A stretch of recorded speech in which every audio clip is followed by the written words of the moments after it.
Hello students, इस video में हम करने वाले हैं बीए सेकेंड ईयर का second paper prose part. Okay, so first lesson is third thoughts. Start करते हैं। The essay third thoughts is written by A V. Lucas.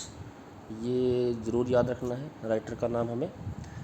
He is a well known English author. He is very famous for his humour. He is a very famous essayist also. तीनों लाइनें बहुत ही simple सी लाइनें हैं, हर एसे में चल जाएगी। कोई भी क्वेश्चन आ जाए किसी भी एसे का, तो हर एक में हम राइटर की तारीफ इस तरह से कर सकते हैं। This essay entitled third thoughts is from the Phantom journal. ये पूछा जा सकता है शॉर्ट क्वेश्चंस में, फैंटम जर्नल से ही। याद रखोगे तो बड़े क्वेश्चन में भी लिखने काम आएगा। It was published in 1919। लगभग आज से जस्ट 100 साल पहले लिखा हुआ है। In this essay the style is influenced by Charles Lamb. ये एसे चार्ल्स लैम द्वारा प्रेरित है, प्रभावित है। चार्ल्स लैम आपको याद होगा, बहुत ही फेमस एसेइस्ट रहे हैं इंग्लिश लिटरेचर के, अपने रोमांटिक स्टाइल के लिए, कन्वर्सेशनल स्टाइल के लिए। रोमांटिक स्टाइल का मतलब यहाँ पे फुल ऑफ इमेजिनेशन से है। तो चार्ल्स लैम के एसे बहुत ही फेमस हैं और लगभग हर एसेइस्ट इंग्लिश का इनसे प्रेरित रहता है किसी न किसी तरह से। तो हमारे सिलेबस में कई ऐसे एसेइस्ट हैं जो चार्ल्स लैम से प्रेरित हैं, तो ये एसे भी चार्ल्स लैम से भी इन्फ्लुएंस्ड है। Essay is remarkable for delightful humour. This essay कर लेना इसमें। तो इस एसे की क्या खास बात है, इसमें डिलाइटफुल ह्यूमर है। ह्यूमर का मतलब विनोद है, हास्य है, मजाक है। Irony of the writer, writer की आयरनी है। अपोजिट कंडीशन है कि सोचता कुछ है, हो कुछ जाता है, या उसका कहता कुछ है और मतलब कुछ निकलता है, उसको आयरनी कहते हैं। His insight into human nature. और इससे हमें ये भी पता लगता है कि राइटर ह्यूमन नेचर के बारे में भी कितना जानता है। सॉरी, इंसाइट का मतलब समझ। And his mastery of a simple and graceful prose style. और इस ऐसे की एक और ख़ास बात है कि जो उसकी मास्टरी है प्रोज स्टाइल में, प्रोज स्टाइल उसका बड़ा ही सिंपल है और ग्रेसफुल है, और प्रोज स्टाइल पे उसकी मास्टरी भी झलकती है। तो ये सारी चीज़ें लगभग हर ऐसे में चल जाती हैं। जो ऐसे लाइट वे में लिखा गया हो, मजाक के वे में लिखा गया हो, तो उसमें हम ये सारी चीज़ें लिख सकते हैं कि डिलाइटफुल ह्यूमर है, आयरनी है, ह्यूमन नेचर की इंसाइट शो की हुई है, और उसकी मास्टरी है सिंपल और ग्रेसफुल प्रोज स्टाइल पे।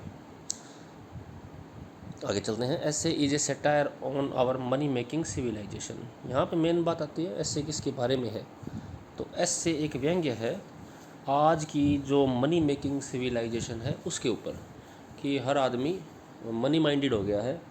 हर आदमी के दिमाग में मनी ही रहता है, किस तरह से ज़्यादा धन कमाया जाए, तो उस पर एक व्यंग्य भी है। Title of the essay is appropriate. Title के बारे में पूछा जाता है तो ये तो बोलना ही पड़ता है कि टाइटल अप्रोप्रिएट है। It has been coined by Lucas from the phrase second thought. तो हमारा जो टाइटल है वो थर्ड थॉट है। तो एक फ्रेज़ है इंग्लिश में सेकंड थॉट, हिंदी में भी है पुनर्विचार, दोबारा सोचना किसी विषय पे। तो उसी कोई और आगे बढ़ करके उसने तिबारा सोचा है, थर्ड थॉट बोला है, तो उसी से लिया गया है। In the essay the hero purchases A painting of Turner. अब एसे की छोटी सी स्टोरी है, वो क्या है कि एसे में जो राइटर है, जो हीरो है, वो परचेज़ करता है, ख़रीदता है टर्नर की पेंटिंग। टर्नर एक बहुत ही फेमस पेंटर है और उसकी पेंटिंग्स की कीमत बहुत ज़्यादा होती है। तो वो टर्नर की एक पेंटिंग खरीदता है at a very cheap price of 10 shilling. लेकिन वो बहुत ही सस्ते में खरीद लेता है, 10 शिलिंग में खरीद लेता है। सस्ते में इसलिए खरीद लेता है क्योंकि जिस दुकानदार से वो ख़रीदता है उस दुकानदार को पता नहीं होता है कि ये टर्नर की पेंटिंग है ओरिजिनल। वो उसको सिंपल पेंटिंग मान करके उसको बड़ी सस्ते में दे देता है, सिर्फ 10 शिलिंग में दे देता है। The dealer was not sure of its originality. यही बात आ गई, डीलर को पता नहीं था कि ओरिजिनल है। Later it was discover to be a genuine Turner. बाद में जब वो ख़रीद लेता है राइटर, तो पता लगता है कि ये तो ओरिजिनल टर्नर की पेंटिंग है। And he sells it for a 50 pounds. और वो उसको 50 पाउंड्स में बेच देता है। तो ज़बरदस्त फ़ायदा होता है उसको। 10 शिलिंग में ख़रीदता है। शिलिंग आप ये मान लो कि अगर 10 पैसे हैं तो वो 50 रुपये में बेच देता है उसको। तो इतना बड़ा मुनाफा होता है। He feels very happy. बड़ा खुश होता है। He has made a profit of 49 pounds and 90 shillings. तो 49 पाउंड और 90 शिलिंग का उसको फ़ायदा होता है। So he decides to share his profit to the dealer. तो अब उसके दिमाग में एक बात आती है कि भाई डीलर ने उसको इतना सस्ता दे दिया था, तो क्यों ना उसको भी थोड़ा फ़ायदा पहुंचाया जाए। तो वो डिसाइड करता है कि अपना प्रॉफिट शेयर कर ले उससे। At night he ponders over his decision and changes his mind. तो रात को वो फिर से विचार करता है अपने डिसीजन पे कि देना चाहिए कि नहीं देना चाहिए। पॉन्डर का मतलब विचार करना। तो फिर थोड़ा सा माइंड चेंज कर लेता है वो। Now he decides to send only 10 pounds. तो पहले तो वो ज़्यादा देने का सोचता है, उसको 50% तक सोचता है भी इतना उसको दे दिया जाए। बाद में वो कहता है कि नहीं, 10 पाउंड्स ही बहुत है उसके लिए। After that he was not able to sleep. No का नोट कर लेना, नॉट एबल टू स्लीप। अब ये डिसीजन लेने के बाद भी उसको नींद नहीं आती। He thinks again and decides to give only 5 pounds. तो बाद में वो फिर से सोचता है और अब वो कहता है कि चलो 5 पाउंड ही बहुत है। तो जब आप पूरा ऐसे पढ़ते हैं तो हमें पता लग जाता है उसके दिमाग में क्या क्या विचार आते हैं, वो डिटेल में बताता है। यहाँ हम शॉर्ट में कर रहे हैं तो बस यही है कि 2-3 बार वो मन बदलता है। पहले जो ज़्यादा देना चाहता है, फिर कम, फिर और उससे कम करता है। फिर जब वो मॉर्निंग में उठता है ही अगेन चेंजेस माइंड। सुबह फिर उस अपना माइंड चेंज कर लेता है और वो सिर्फ चाहता है कि उसको 1 ही पाउंड दिया जाए। तो बार बार वो सोचता है कि इसमें उसका क्या क्रेडिट है, उसने तो गलती की है मुझे दे करके, और अगर मैं उसको इस तरह से डिविडेंड दे दूंगा, उसका प्रॉफिट का हिस्सा दे दूंगा, तो वो हमेशा ही उम्मीद करेगा कि हर कस्टमर उसको कुछ ना कुछ दे के जाए। और ये गलत बात भी है कि उसने गलती की और मैं उसको गलती का इनाम कैसे दे दूँ। इस तरह के उसके दिमाग में कई तरह के विचार चलते रहते हैं। तो वो कम से कम करता रहता है। तो आधे से लेकर के वो धीरे धीरे 1 पाउंड पर आ जाता है सुबह। So he writes a note and put it in an envelope with a cheque of 1 pound. तो 1 पाउंड का वो चेक लिख करके एक एनवलप में डाल देता है, उसके अंदर एक नोट भी लिख देता है, लेटर भी लिख देता है। In the afternoon he loses heavily at the bridge. दोपहर में वो ब्रिज खेलने जाता है और ब्रिज में उसको बहुत नुकसान हो जाता है। जुआ खेलता है तो उसमें लॉस हो जाता है उसको। Then at last he destroys the cheque. और लास्ट में वो उस चेक को भी नष्ट कर देता है कि ये भी नहीं देना। And gives nothing to the dealer. और डीलर को वो कुछ नहीं देता। He says to himself. Last में वो खुद से एक बात कहता है। ये इस ऐसे की सबसे इंपॉर्टेंट लाइन्स हैं, आपको याद होनी चाहिए और लिख के भी आनी चाहिए जहाँ कहीं भी कोई भी क्वेश्चन आ जाए। Buying and selling are a perfectly straightforward matter between dealer and customer. कि खरीदना और बेचना एक बिल्कुल सीधा साधा मैटर होता है, स्ट्रेट फॉरवर्ड मैटर होता है। किसके बीच में? डीलर और कस्टमर के बीच में। The dealer asks as much as he thinks he can extort and the customer having paid it is under, इसको इट करना है, is under no obligation whatever to the dealer। तो डीलर जो है वो ज़्यादा से ज़्यादा मांगता है प्राइस, जितना ज़्यादा सोच सकता है उतना एक्सटोर्ट करने की कोशिश करता है। एक्सटोर्ट का मतलब उगाही करना, निकालना पैसे। और कस्टमर जब वो पे कर देता है, यानी जितना डीलर मांगता है वो ज़्यादा से ज़्यादा ही मांगता है। डीलर क्यों कम मांगेगा पैसे अपनी चीज़ के? और कस्टमर जब उसको उसके हिसाब से पे कर देता है तो उस कस्टमर को कोई ऑब्लिगेशन नहीं रह जाता है, कोई बाध्यता नहीं रह जाती है whatever to the dealer, dealer के प्रति, क्योंकि उसने डीलर को पैसे दे दिए हैं जितने उसने मांगे थे।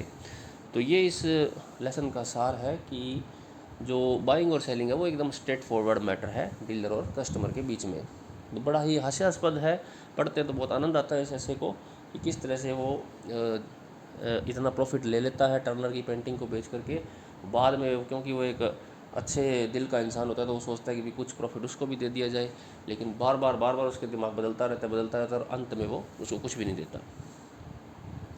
ओके, तो नेक्स्ट लेसन है हमारा on the pleasure of no longer being young. कि ज़्यादा दिनों तक जवान न रहने के फ़ायदे, यानी बुढ़ापे के फ़ायदे। The writer of the essay is GK. Chesterton. तो इसका राइटर जी.के. चेस्टरटन है, याद रखना है। He was a journalist but he wrote poetry, essay, drama, stories and criticism. ये इस राइटर की खास बात है कि जर्नलिस्ट भी था, वो पत्रकार भी था, परंतु उसने पोइट्री भी लिखी, एसे भी लिखा, ड्रामा यानी प्ले भी लिखे, स्टोरीज भी लिखी और मूल्यांकन भी किया, क्रिटिसिज्म भी किया। Chesterton's style has wit, humor, vitality, insight, imagination and power of giving cosmic importance to trifles। ये लाइन लगभग हर एसेइस्ट के लिए चल सकती है, आप याद रखो।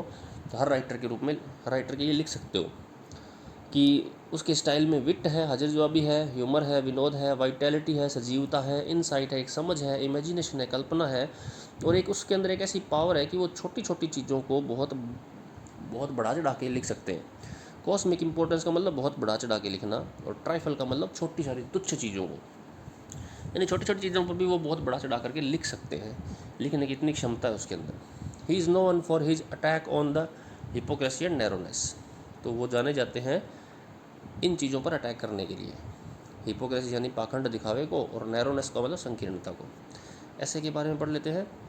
The essay has been taken from all ease gears, ये थोड़ा सा याद रख लेना, ऐसे का शोर्स क्या है, कई बार छोटे क्वेश्चन में पूछ लिया जाता है। The essay emphasises the importance of traditional wisdom, तो इस ऐसे में जो हमारी परंपरागत बुद्धिमानी है, जो हमें पूर्वजों से मिलती है, पीढ़ियों से जो रिवाजें चली आ रही हैं, जो काम किए जा रहे हैं बुज़ुर्गों की इज्जत में, उनको इम्फेसाइज करता है कि वो चीज़ जो है इम्पोर्टेंट है। क्योंकि आजकल क्या है कि वर्तमान में साइंस ने बहुत प्रोग्रेस कर ली है और आज के मॉडर्न लोग ये सोचते हैं कि पुराने अंधविश्वास सारे बेकार के हैं, वो अज्ञानता के प्रतीक हैं, उनमें कोई सेंस नहीं है। तो ये लेखक उस चीज़ को डिफेंड कर रहा है कि नहीं, पुरानी चीज़ें अच्छी हैं, पुराने रीति रिवाज जो बने हैं वो उनके पीछे कहीं ना कहीं कोई ना कोई तर्क जरूर है। The rich ancient knowledge of our forefathers has its own value, तो ये देखिए जो रिच नॉलेज है हमारा पुराना, हमारे पूर्वजों का, उसकी अपनी वैल्यू है। Which is often disregarded as superstition, जिसको हम सुपरस्टिशन रिगार्ड करते हैं, अंधविश्वास कह देते हैं, उसकी अपनी महत्ता है। Modern youth dismiss the ancient knowledge of our forefathers, तो आजकल के जो युवा हैं वो डिसमिस कर देते हैं हमारे पूर्वजों के ज्ञान को, जो कि गलत बात है। They regard material progress done in modern times as the most important, उनके लिए जो मटीरियल प्रोग्रेस जो हमने की है इन दिनों में, साइंस ने जो प्रोग्रेस की है, भौतिक प्रगति की है, तरह तरह की मशीनें, सुख सुविधा के सारे साधन बन गए हैं, ये उनकी नज़र में सबसे इम्पोर्टेंट चीज़ है आज के युवा की। Age and youth are oppose to each other, age का मतलब बुढ़ापे से है और यूथ का मतलब जवानी से है, तो जवानी और बुढ़ापा जो है एक तरह से अपोज्ड है। Old age has its own importance and value and youth has its own, तो ओल्ड एज की भी अपनी अलग वैल्यू है और यूथ की अपनी अलग वैल्यू है। Old people are conscious of their defects, जब आदमी जब बुढ़ा हो जाता है ना तो उसको बहुत सारी चीज़ों का ज्ञान होता है, जब उसको जवानी में वो ज्ञान नहीं था। बुढ़ापे में आने के बाद ही एहसास होता है कि बुढ़ापे की इम्पोर्टेंस क्या है, और वो बुढ़ापे की इम्पोर्टेंस को जवान लोग समझ नहीं पाते हैं। तो ओल्ड पीपल जो है, बुढ़ापे में आकर के आदमी अपने डिफेक्ट्स के प्रति कॉन्शियस हो जाता है, उसको पता लग जाता है कि उसकी कमियां क्या हैं। The most important advantage of old age is finding the fact that traditions are true, और बुढ़ापे में आकर पता लगता है हमें कि हमारी ट्रेडिशंस ट्रू हैं, हमारी ट्रेडिशंस जो हैं वो सही हैं, गलत नहीं है, जिनको हम जवानी में गलत मानते थे। It is in the old age that we begin to see significance in a large number of traditional institution, traditional कर लेना इसको, maxims and code of manners, बुढ़ापे में आ कर के ही हम शुरू करते हैं सिग्निफिकेंस देखना, जो बहुत सारी ट्रेडिशंस हैं, लार्ज नंबर ऑफ ट्रेडिशंस हैं, उनके अंदर लार्ज नंबर ऑफ ट्रेडिशंस में सिग्निफिकेंस हमें पता लगने लग जाता है कि क्या है सिग्निफिकेंस का, मतलब उन ट्रेडिशंस का महत्व क्या है। ट्रेडिशन के साथ साथ जो इंस्टीट्यूशन बने हुए हैं पुराने, उनका भी महत्व, मैक्सिम्स जो कहावतें हैं पुरानी, उनका भी महत्व, और कोड ऑफ मैनर्स, और एक जो मैनर्स का जो नियम बने हुए हैं उनका भी महत्व हमें कब पता लगता है, बुढ़ापे में आकर के। तो ये लेसन इसी पे तो है ना कि आप उन प्लेजर्स की बात कर रहा है जो बुढ़ापे में आके पता लगते हैं हमें। The old proverbs appear foolish and meaningless to us until we get old, तो जो पुरानी कहावतें हैं ना वो हमें तब तक फुलिश लगती हैं और मीनिंगलेस लगती है जब तक हम खुद बूढ़े नहीं हो जाते हैं। In old age they are like amazing and startling discoveries, बुढ़ापे में आकर के पता लगता है कि वो तो गज़ब की चीज़ है, कि बहुत ही अच्छी, वो एक स्टार्टलिंग डिस्कवरी लगती है हमें। स्टार्टलिंग का मतलब हैरान कर देने वाली, डिस्कवरी का मतलब खोज। बुढ़ापे में आके हमें वो पुरानी ट्रेडिशन जो है ना, एक ऐसा लगता है कि गजब की खोज है ये तो। The modern do not realize modernity, अब मॉडर्न लोग जो है वो मॉडर्निटी को रियलाइज़ नहीं कर सकते हैं। मॉडर्न लोग मॉडर्निटी को रियलाइज़ इसलिए नहीं कर सकते हैं क्योंकि उन्होंने पुराना ज़माना देखा ही नहीं है। जिस बंदे ने पुराना ज़माना देखा हो वही तो बता सकता है कि ये मॉडर्न चीज़ है, ये नई चीज़ है। जो जन्मा ही नए ज़माने में उसको क्या पता कि ये नई है क्या पुरानी है। The older people understand changes, तो चेंजेस को अंडरस्टैंड कौन कर सकता है, बूढ़े लोग ही कर सकते हैं जिन्होंने सारी चीज़ें देखी हुई हैं। The older we get the more we start understanding changes, और जैसे जैसे हम बूढ़े होते हैं वैसे वैसे हम चेंजेस को समझने भी लगते हैं। Today science has shown us that many of the so called superstitions are scientific truth, और आज विज्ञान ने भी साबित कर दिया है कि जो बहुत सारी ऐसे पुराने जो अंधविश्वास जिनको अब तक हम मानते थे उनके पीछे कहीं ना कहीं वैज्ञानिक आधार भी हैं, तो वो एकदम कोरा अंधविश्वास भी नहीं है। So we can not simply reject traditional wisdom and practices, तो हम अपनी जो परंपराएं हैं उनको रिजेक्ट नहीं कर सकते, और जो प्रथाएं हैं उनको भी हम रिजेक्ट नहीं कर सकते हैं। ये बात है कहने की। तो इस ऐसे में आपको दो चीज़ें हैं, importance of old as and importance of tradition, ये चीज़ें बताने की कोशिश की है ऑथर ने। They have their own importance and base, उनका खुद का एक महत्व है और आधार भी है। नेक्स्ट लेसन आता है ऑन सुपरस्टिशंस, अंधविश्वासों पे। अंधविश्वासों की ये भी हमने बात की है। आगे अंधविश्वासों पे एक और ऐसे आ गया है, ये लिखा गया है एजी गार्डनर ने।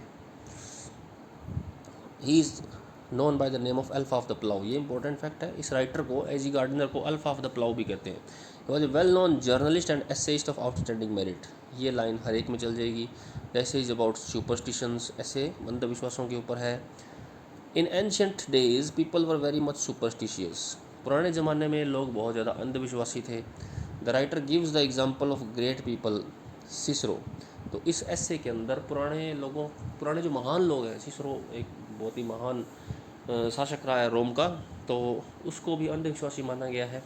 वो भी अंधविश्वासी था। उसने क्या अंधविश्वास किया था कि एक बार उसको अपने दुश्मनों से बच के निकलना था समुद्र में। समुद्र में जाने के लिए उसका जहाज़ तैयार था, लेकिन वो जहाज़ पे चढ़ा नहीं। कारण ये था कि जहाज़ के ऊपर कौवे मंडरा रहे थे, और उसको ये अंधविश्वास था कि कौवों का मंडराना अपशकुन है, वो जहाज़ में जाएगा तो डूब जाएगा और मर जाएगा या कुछ भी हो जाएगा। वो गया नहीं तो उसको दुश्मनों ने मार दिया घेर करके, तो अंधविश्वास ने उसकी जान ले ली। तो इसको बड़े शॉर्ट में लिखा है मैंने याद रखने के लिए। Cicero believed in the flights of the crow and lost his life. Cicero ने फ्लाइट्स ऑफ द क्रो में विश्वास किया, कौवों की उड़ान में विश्वास किया, और उसने अपनी ज़िंदगी खो दी। अलेक्जेंडर जो सिकंदर था, वो भी इन्फ्लुएंस था, सुपरस्टिशंस थे। उसने क्या किया, was also always surrounded by fortune tellers, वो हमेशा ज्योतिषियों से घिरा रहता था और ज्योतिषियों पर बहुत विश्वास करता था वो। Ancient Romans would never ट्रांजेक्ट business after it had thundered and पोम्पी benefited from it. एक और महान व्यक्ति है पोम्पी, ये भी रोम का शासक रह चुका है। तो उसने एक फ़ायदा उठाया रोम के लोगों के अंधविश्वास का, कि एक असेंबली होने वाली थी और उस असेंबली में पोम्पी से पावर छीनने वाली थी। तो उसने सोचा कि इस असेंबली को होने ही ना दिया जाए, तो उसने ये बात फैला दी कि आज बिजली कड़की है, थंडर हुआ है। और रोम के लोग जब बिजली कड़कती थी तो कोई महत्वपूर्ण काम नहीं करते थे, बड़ा काम नहीं करते थे। तो ये देखिए, ये लाइन को मैंने शॉर्ट में लिख दिया है कि ancient Romans would never ट्रांजेक्ट business after it had thundered, कि रोमन लोग जो हैं कभी ट्रांजेक्ट नहीं करते थे। ट्रांजेक्ट का मतलब होता है काम करना, लेन देन करना, बिजनेस करना। तो वो एक बड़ा काम था, असेंबली बड़ा। तो जब उनको पता लगा कि बिजली कड़की है, तो पोम्पी ने ये बात फैला दी कि बिजली कड़क गई है। छत कड़की थी, पता नहीं कड़की थी, लेकिन पोम्पी को उससे फ़ायदा हो गया, यानी सुपरस्टिशन का फ़ायदा उठा लिया। But in modern times people are not as superstitious as people in ancient days were. आज के ज़माने में लोग कम अंधविश्वासी रह गए हैं, क्योंकि नॉलेज हो गया है चीज़ों का, किन चीज़ों के पीछे क्या बेस है ये पता लग गया। पुराने जो लोग थे उनको इतना नॉलेज नहीं था, साइंस ने इतनी तरक्की नहीं की थी, तो अंधविश्वासी थे काफ़ी हद तक। But most people are superstitious in some extent, परंतु आज के ज़माने में भी बहुत सारे लोग सुपरस्टिशियस होते हैं, ऐसी बात नहीं है। Many persons regard number 30 as an inauspicious, sorry 13 करना है यहाँ पे, 30 को नहीं मानते, 13 नंबर को दुर्भाग्यशाली मानते हैं, उसको अपशकुन का मान लेते हैं 13। Going under a ladder is still regarded as inauspicious, एक और अंधविश्वास है कि सीढ़ी के नीचे से नहीं जाना चाहिए, वो भी अपशकुन माना जाता है। At present science revealed the laws of the universe and superstitions are डिसइनहेरिटेड।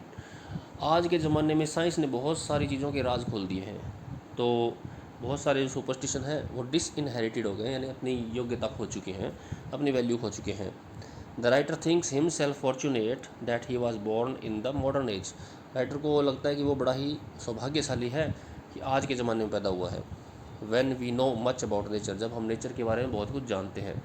Today we do not have faith in animals divine powers, आज हम एनिमल्स की डिवाइन पावर्स में विश्वास नहीं करते हैं। पुराने ज़माने के लोग जानवरों पे बहुत ज़्यादा डिपेंड रहते थे, जानवरों में ढूंढते थे फॉर्च्यून, भविष्य ढूंढते थे।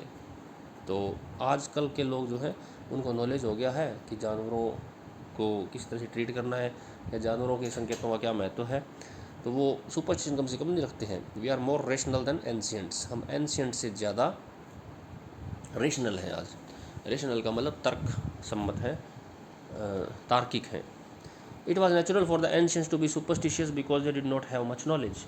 और सुपरस्टिशियस होने का कारण क्या था हमारे बुजुर्गों का, एंशियंट्स का? क्योंकि उनको नॉलेज कम था। ओके, तो इस लेसन में बस जो पुराने जो सुपरस्टिशंस हैं उनकी चर्चा की गई है, और आज का बताया गया कि आजकल के लोग सुपरस्टिशियस कम क्यों हैं, क्योंकि नॉलेज हो गया है, और कुछ हद तक आज के लोग भी सुपरस्टिशियस हैं कई मामलों में। अगला लेसन है हमारा selected snobberies. Snobbery, the essay is written by Aldous Huxley. The essay selected snobberies, ये एक तो जब मैं बोल के लिखता हूँ तो इसमें मिस्टेक्स आ जाती हैं। The essay selected snobberies, essay को आपको लिखना है एसे, सिलेक्टेड स्नॉबरीज की स्पेलिंग गलत होगी, ये लिखनी है। Is taken from Aldous Huxley's book of essays, untitled आएगा, अनटाइटल्ड नहीं आएगा, म्यूजिक एट नाइट। तो ये पूरी पूरी लाइन में बहुत मिस्टेक रह गई है। ये जो एसे है वो एल्डस हक्सले की बुक म्यूजिक एट नाइट से लिया गया, ये याद रख लेना। In this essay the writer discusses the nature of various kinds of snobberies. तो इस एसे में राइटर डिस्कस करता है स्नॉबरीज के नेचर को। अब स्नॉबरीज क्या होती हैं? स्नॉबरीज आदमी का वो व्यवहार होता है, वो थिंकिंग होती है जिसमें वो सोचता है कि इस चीज़ से मेरा स्टेटस समाज में कुछ अलग ही है। जैसे किसी चीज़ को पा करके वो अपने आप को लोगों से उच्च फील करवाता है, अपने आप को लोगों से हटके फील करता है, उसको हम स्नॉबरी कहते हैं। जैसे कई लोगों को ब्रांडेड कपड़े पहनने का बड़ा शौक़ होता है, वो ब्रांडेड कपड़े पहन करके फील करते हैं कि हम वेल्दी दिख रहे हैं, हम सुंदर दिख रहे हैं, हम औरों से अलग दिख रहे हैं। कई लोगों को अच्छे अच्छे कार में जाने का शौक़ होता है, अच्छे अच्छे घर बनाने का शौक़ होता है। कुछ लोगों को और भी बहुत सारी ऐसी चीज़ें हैं जिनसे वो अपने आप को अलग पाते हैं औरों से। तो ये स्नॉबरीज जो है वो कई तरह की होती हैं, और जो आदमी स्नॉबरीज में बिलीव करता है उसको हम स्नॉब कहते हैं। स्नॉब लिटरली मीन्स ए वल्गर पर्सन। शाब्दिक रूप से स्नॉब का अर्थ है एक वल्गर पर्सन। वल्गर का मतलब एक लो टाइप का आदमी, अच्छा आदमी ना हो जो, तो लो ही होगा वो। अगर जो आदमी अपने आप को एक झूठा अहंकार प्रदर्शित करना चाहता है, अगर आपके पास पैसे हैं, अगर आपके पास कोई ऐसी चीज़ है जिससे आपका स्टेटस बड़ा है, तो उसको शो ऑफ करने की क्या ज़रूरत है। लेकिन वो आदमी कंटिन्यूसली अपने आप को अलग दिखाने की कोशिश करते रहते हैं कि हम आप जैसे नहीं हैं, हम अलग हैं, हम ऊंचे हैं। तो हर चीज़ में हो सकती है ये स्नॉबरी, जरूरी नहीं कि पैसे में भी हो। कई आदमी होते हैं वो शो ऑफ करते हैं स्टडी का कि हम ऐसी ऐसी चीज़ें पढ़ते हैं, हमारा तो स्टैंडर्ड ही अलग है। कई लोग खाने में भी स्नॉबरी शो करते हैं कि हम ऐसी ऐसी चीज़ें खाते हैं, हम तो हमारी तो बात ही अलग है। कई लोग जब बीमार हो जाते हैं ना, तो उसमें भी स्नॉबरी शो करते हैं कि मुझे तो ये रोग हो गया। कई लोग ऐसे होते हैं जो उच्च वर्ग से ताल्लुक़ रखते हैं, उनको लगता है कि इस रोग के बारे में बताऊंगा तो मेरा स्टैंडर्ड बढ़ जाएगा। तो ऐसी ऐसी चीज़ें भी, इस तरह की भी स्नॉबरीज आ जाती हैं, और हर एक व्यक्ति में भी पाई जाती हैं, ऐसी बात नहीं है, थोड़ी बहुत। It generally means a person whose conduct और opinion is influenced by consideration of social position और वेल्थ।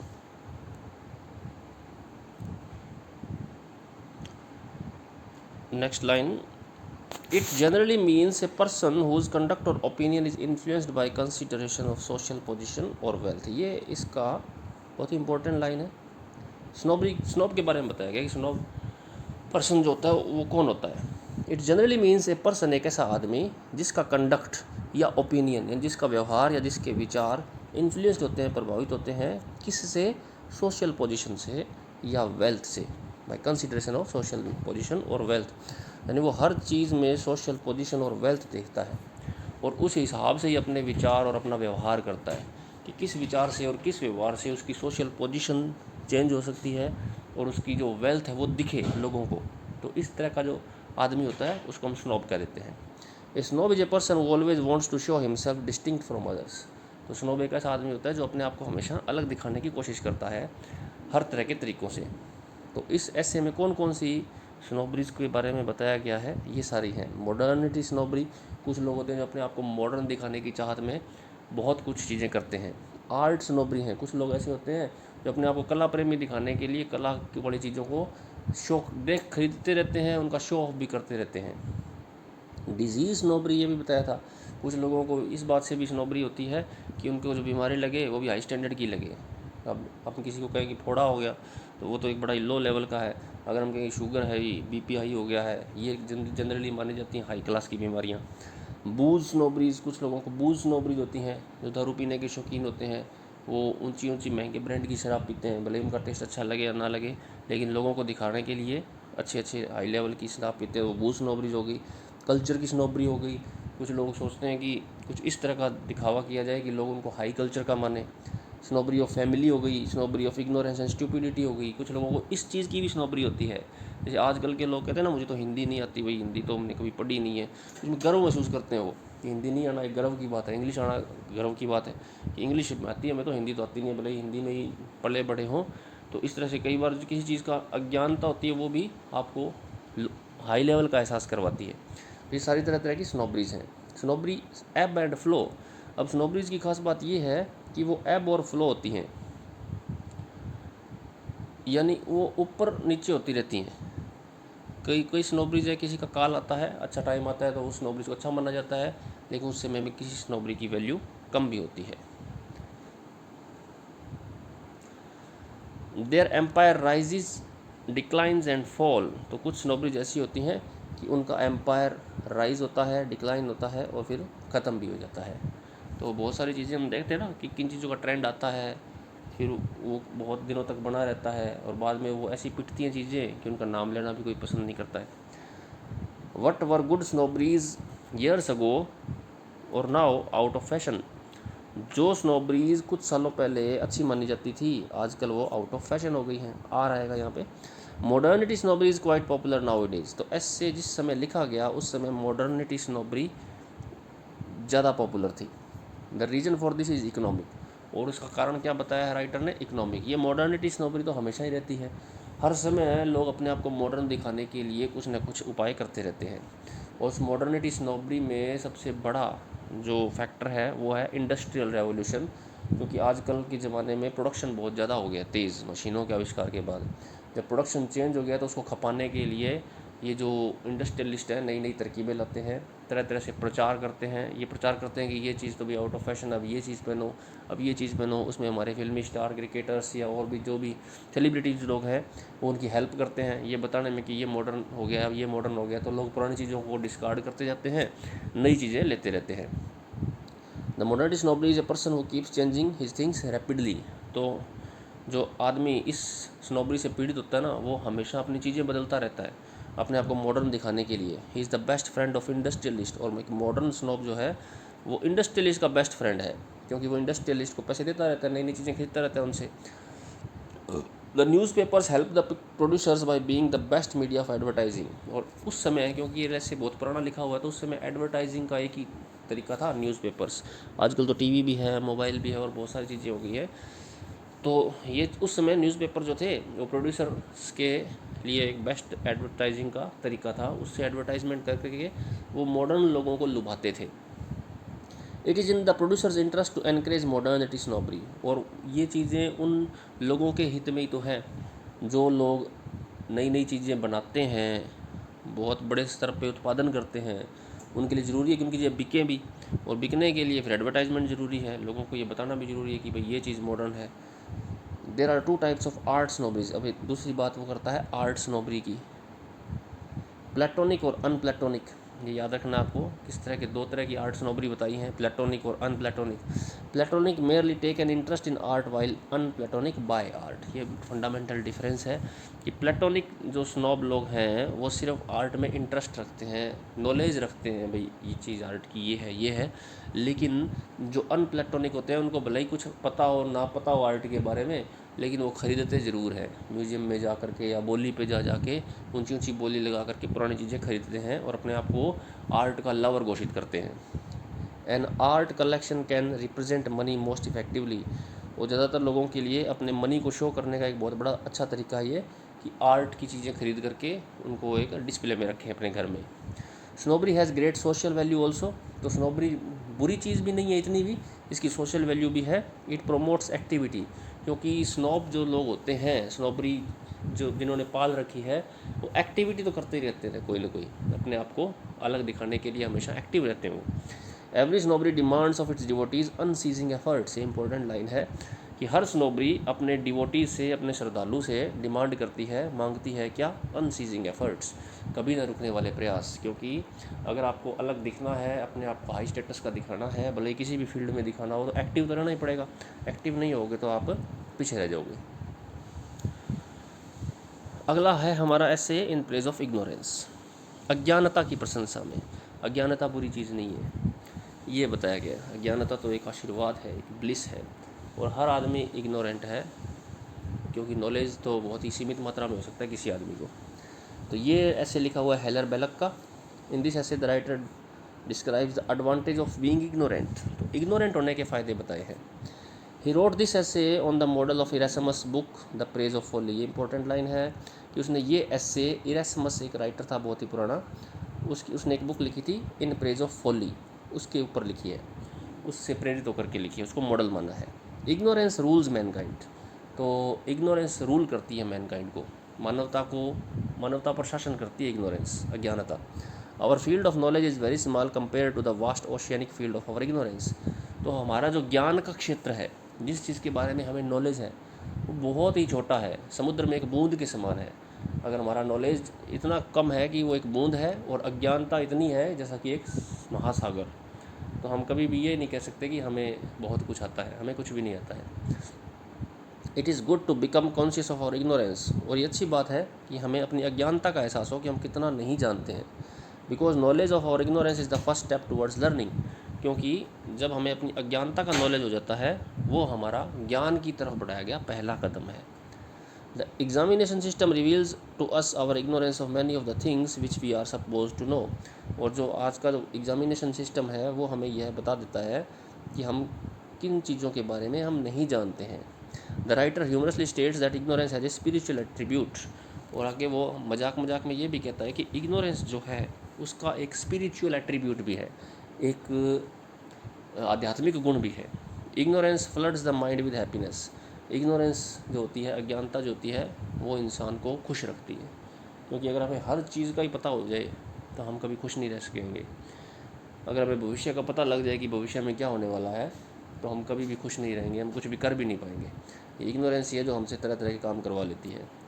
हमारे शरीर में, हमारे पेट में क्या क्या चल रहा है, हमें कुछ नहीं पता होता। भविष्य में हमारे साथ क्या होने वाला है, कुछ भी नहीं पता हो रहा है। अब आज जिस प्रेजेंट कंडीशन में हम जिस जगह हैं, हमें उस जगह का थोड़ा बहुत पता है, बाकी जगहों पे क्या हो रहा है हमें कुछ नहीं पता है। In writer's view, all our loves, all our hero worships, our dramas, our hopes of peace in future and our vision of fortune are the fruits of ignorance. तो फ्रूट्स ऑफ इग्नोरेंस क्या क्या हैं, ignorance के फल क्या क्या हैं, ये सारी चीज़ें ना जो अज्ञानता का ही कारण है। क्या हमारा सारे जो हम प्यार करते हैं एक दूसरे से, वो अज्ञानता पर बेस्ड है। हम जितने भी हीरो वर्शिप करते हैं, जिनको भी हमने आइडियल मान रखा है, वो अज्ञानता का परिणाम है। Our hopes of peace in future, हम ये सोचते हैं कि भविष्य में सब अच्छा हो जाएगा, ये भी अज्ञानता का परिणाम है। Our vision of fortune and are fruits of ignorance. और हमारा जो फॉर्च्यून का विजन है, जो हमें लगता है कि भविष्य में हम अगर गरीब है तो अमीर हो जाएंगे, पैसा हो जाएगा, समृद्धि हो जाएगी, सब अज्ञानता पर ही तो बेस है। एग्जैक्टली तो हमें नहीं पता कि क्या होने वाला है। We face great difficulties and situation bravely because we do not know what would happen in future. और फ्यूचर में क्या होने वाला है हम कभी नहीं जानते, और क्योंकि हमें नहीं पता है फ्यूचर में क्या होने वाला है, इसलिए हम हर तरह की समस्याओं का सामना, डिफ़िकल्टीज़ का ब्रेवली कर लेते हैं। ब्रेवली का मतलब बहादुरी से हर चीज़ का सामना कर लेते हैं। जब कोई युद्ध लड़ते हैं, अगर हमें पहले ही पता लगेगा कि हम नहीं जीतेंगे, हम हारेंगे, तो हम उस युद्ध को लड़ेंगे कैसे फिर? तो क्योंकि हमें पता नहीं होता है, इसलिए हम उसको ब्रेवली लड़ते हैं और जीत भी जाते हैं कई बार। In the end the writer thank God for his own ignorance. तो एंड में वो अपनी इग्नोरेंस के लिए भगवान को थैंक कहता है। It is by ignorance alone that we advance through the rough seas of this our mortal life. ये ऐसे की एक इम्पोर्टेंट लाइन है कि इग्नोरेंस के सहारे ही हम जीवन रूपी भवसागर को पार करते हैं। ठीक है, इग्नोरेंस अलोन यानी इग्नोरेंस अकेली के दम पर वी एडवांस, हम आगे बढ़ते हैं, थ्रू द रफ सीज। ये जो रफ सी है, जीवन रूपी रफ सी है, जीवन का जो एक ये समुद्र है, उसको हम, इस मॉर्टल लाइफ का, इस नश्वर जीवन का जो ये समुद्र है, इसको हम पार करते हैं किसके सहारे? इग्नोरेंस के सहारे। Okay,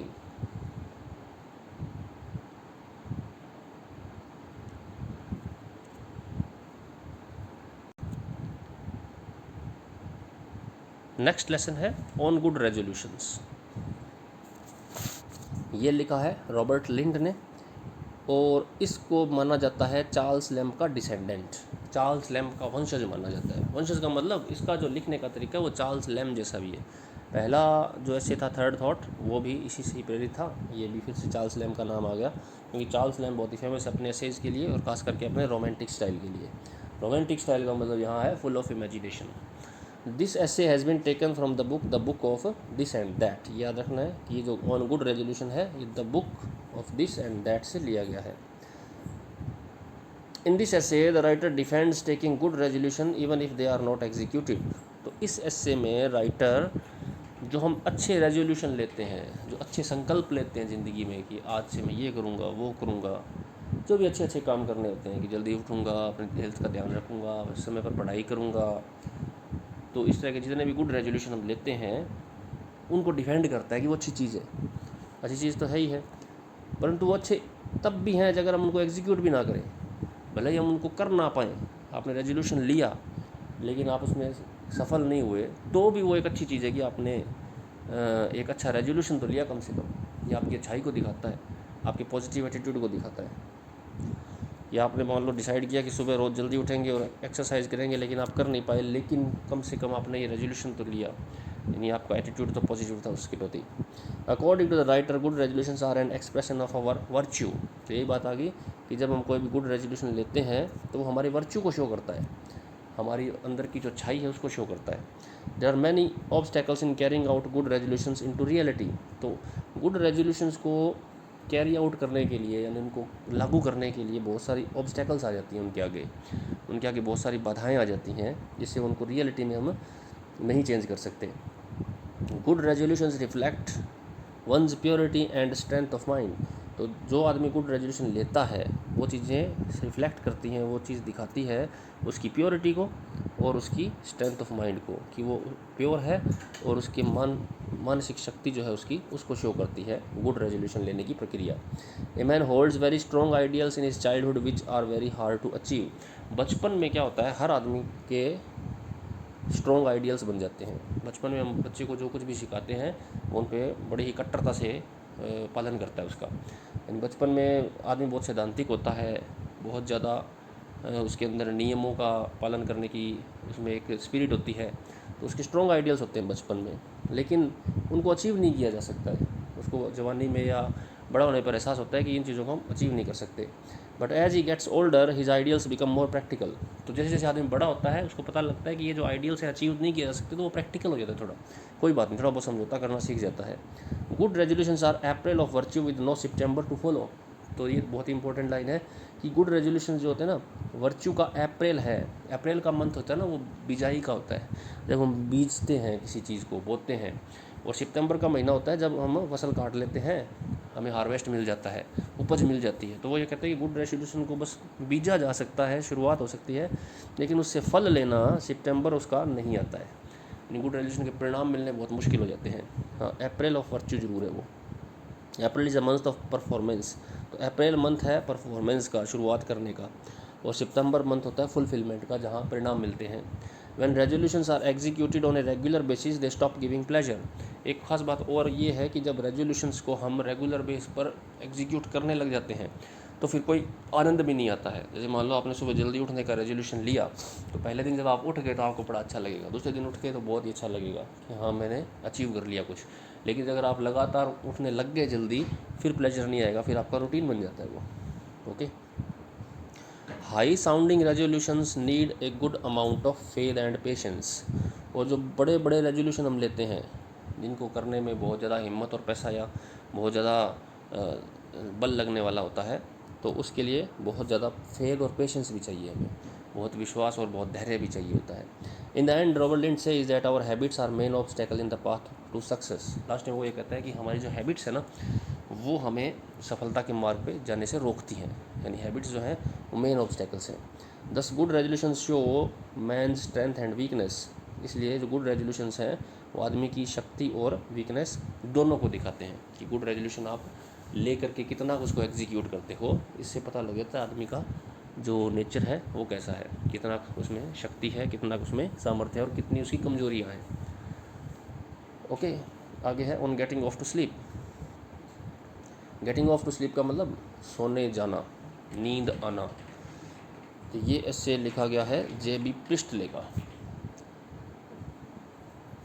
the theme of the essay is insomnia, irritation, restlessness, ignorance, arrogance and sympathy। तो ये इसकी थीम है essay की। क्या क्या? इंसोमनिया, अनिद्रा, इरिटेशन चिड़चिड़ापन, बेचैनी, अज्ञानता, अहंकार और सहानुभूति। The essay is taken from the is papers from Lilliput collection. Papers from Lilliput collection, इससे ये से लिया गया है। तो इसमें दिक्कत है राइटर को कि उसको नींद नहीं आती। The writer finds difficulty in sleeping. Writer को नींद लेने में दिक्कत होती है। नींद तो उसको आती है लेकिन पढ़ते ही नहीं आती है। ऐसा नहीं कि बेड पर पड़े और सो गए, उसके दिमाग चलता रहता है। दिन में क्या हुआ वो सारा उसके आगे दिमाग में आता रहता है, नए नए विचार आने लग जाते हैं, नए नए आइडियाज़ आते हैं। तो वो कहता है कि सोने से पहले मेरे दिमाग बहुत ज़्यादा चलता है, तो मैं सो नहीं पाता हूँ। When he tries to sleep, many fascinating and noble ideas come into his mind। जब वो सोने की कोशिश करता है तो उसके दिमाग में बहुत सारे फैसिनेटिंग और नोबल आइडियाज़ आते हैं। फैसिनेटिंग मतलब आकर्षक, नोबल का मतलब नवीन, नए। He feels that he can write on any topic. उसको उस समय जब वो सोने लगता है ना, तब उसको लगता है कि वो किसी भी चीज़ पे लिख सकता है। और जब वो लिखने बैठता है तब तो उसके दिमाग में आते नहीं कुछ, सोने लगता है तब आता है। और जब वो कई बार उस कंडीशन में टेबल पे बैठ जाता है ना जाके, तब उसको नींद आने लग जाती है, तब वहाँ वो कुछ लिख नहीं पाता। His mind is so fertile that he can solve all the problems of Mankind. जब वो सोने जाता है तो उसका दिमाग इतना फर्टाइल हो जाता है उस समय कि ऐसा लगता है कि दुनिया की सारी प्रॉब्लम्स को वो सॉल्व कर सकता है। To him sleep is a coy mistress ever demanding to be wooed. बहुत अच्छी लाइन है ये। उसके लिए स्लीप एक ऐसी प्रेमिका है जो हमेशा चाहती है कि उसको वू किया जाए, उसको मनाया जाए, उसकी गुणगान किया जाए। जैसे शर्मीली प्रेमिका होती है वो पास नहीं आती है, वो तरसाती है। तो नींद उसके लिए वो कोई मिस्ट्रेस है। ही कैन बिकम शेक्सपियर, बिथोवन और माइकल एंजेलो। तो सोने से पहले उसका दिमाग इतना चलता है कि उसको लगता है कि वो शेक्सपियर बन सकता है, बिथोवन बन सकता है और माइकल एंजेलो बन सकता है। शेक्सपियर तो आप जानते ही हो, लिटरेचर बहुत बड़ा लेखक है। बिथोवन एक म्यूजिशियन है और माइकल एंजेलो एक स्कल्पटर है, मूर्ति बनाने वाला है। He tries various ways to sleep. वो तरह तरह के तरीके अपनाता है सोने के लिए। He remembers Lamb's suggestion on having a talk with a boring person whom he calls mister H. तो वो एक लैम्प की बात उसको एक याद आती है कि जब भी आपको नींद नहीं आए तो एक ऐसे व्यक्ति से बातचीत करना शुरू कर दो इमेजिनेशन में जो बहुत ही बोरिंग हो। तो हर किसी की लाइफ में इस आदमी होता है जिसको वो बहुत बोरिंग लगता है, वो जिसके साथ बात करते हुए उसको नींद आने लग जाती है। तो लैम्प ने एक बार सजेशन दिया था कि जब नींद ना आए तो ऐसे आदमी से बातचीत करने का सोचो जो आपको बोरिंग लगे। तो उसको उसने बोला था mister H. Persons like Napoleon, Cromwell were able to sleep immediately. तो ये कुछ बड़े लोग थे, उनका जिक्र किया है कि नेपोलियन और क्रोमवेल जैसे लोग जो थे वो बहुत जल्दी सोने में काबिल थे, बहुत जल्दी सो सकते थे बिस्तर पे जाते ही। Those people who get sleep as soon as their head touches the pillow are inhuman, callous, bovine in the practice. तो अब वो लोग जो बिस्तर में जाते ही सो जाते हैं, जिनमें ये कैपेबिलिटी है, राइटर उनको क्या मानता है? इन ह्यूमन, अमानवीय, कॉलस, लापरवाह, और बोवाइन यानी उनका नेचर पशुओं जैसा है। क्योंकि एक आदमी जो होता है जो क्रिएटिव होता है, वो आदमी कभी भी बिस्तर पे जाते ही नहीं सो जाएगा।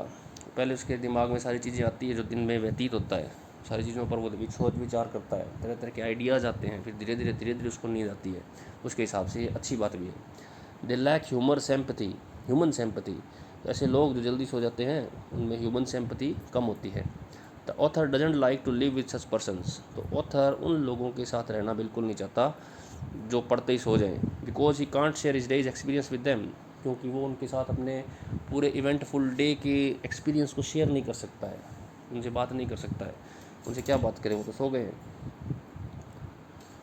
ओके, तो ये इतने हमारे प्रोज हैं। नेक्स्ट वीडियो में हम करेंगे स्टोरीज़।